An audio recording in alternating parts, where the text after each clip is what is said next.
პოლიციის ტერიტორიას არმოსებით პოლიცია ხარჯავს. პოლიციის ტერიტორია ხარდება ამ ბორდიულ ციხით.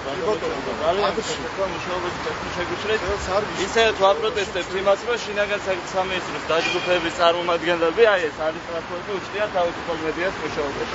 ვანო მერაბიშვილი ამით ამაყობდა, რომ გამჭვირვალე პოლიცია გვაქვს და ეს გადაღება არ შეიძლება? მე უბრალოდ დავინახე ვიდეო კამერა, რომელიც მიმართული იყო პოლიციის შენობისადმი და მე გავაკეთე ის, რაც მე ვარ. მოხვედით და გაგვაფრთხილეთ. კი ბატონო. კარგი, თუ მოხდება პოლიციის შენობის გადაღება, მაშინ მიმართეთ შესაბამის დონეზე. არ ვიყო ჩვენ პოლიციის შენობა. მე გითხარით უბრალოდ, რომ ესეთი ვითარება არის საქმის ჩაკეტა. გასაგებია, ჩვენ არ ვიღებს პოლიციის შენობა. ძალიან კარგი. დიდი მადლობა. მადლობთ.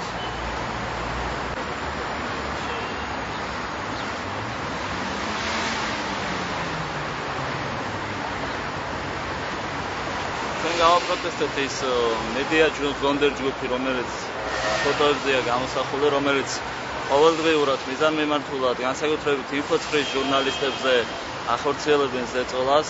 ჩვენი მიზანი არის ის, რომ დემოკრატიული ღირებულების პირველი ნიშანი, რაც არის და მთავარი ფუნდამენტური ღირებულება, რაცაა დემოკრატიის სიტყვის თავისუფლება, იქნა შენარჩუნებული. ობიექტური ინფორმაციის ნაკლებობას განიცდის რეალურად ქართველი საზოგადოება და დიდი სერიოზული საინფორმაციო ვაკუუმია წინა საარჩევნო. გსურს რომ ისეთი ზონდერ ჯგუფები, როგორცაც აფუძნებს და აკეთებს გურამ დონაძე, სრული პასუხისგებლობით ვაცხადებ ამას, არ გვინდა რომ არსებობდეს საქართველოში და უშლიდეს თავისუფალ მედია საშუალებებს საკუთარი ინფორმაციის მოპოვებაში ხელს.